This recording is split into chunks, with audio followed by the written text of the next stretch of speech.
Mix by Yadav films Bhojpuri Sonu Chamoli.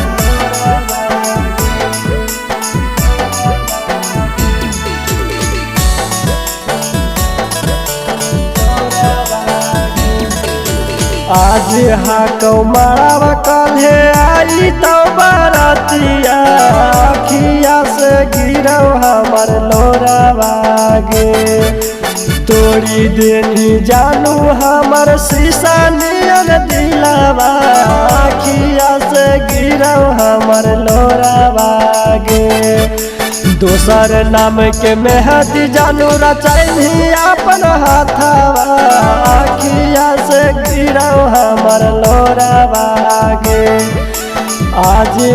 कौमारा कल्हे आई तो बरतिया अखिया से गिरौ हमर लोरावागे।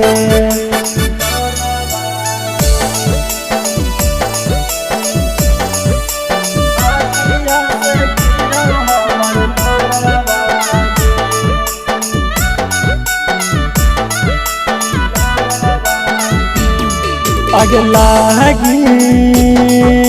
रहलोगे हरदी चढ़ी जैमी पिया संग डोली आगे कैसे के रहबोगे सोना लागा मार लियो हमें गोली पिया संगे जैनी जानू चढ़ी के बलोरावा अखिया से गिरौ हमर लोरावागे आज कौमारा कल्हे आई तो बरतिया अखिया से गिरौ हमर लोरावागे।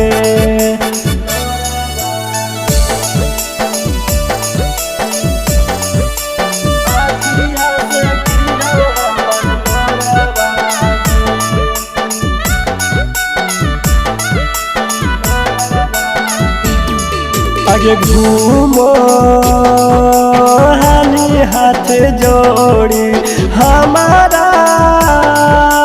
जाएंगे छोड़ी आगे शंकर साथ लेनी गेठी जोड़ी मारावा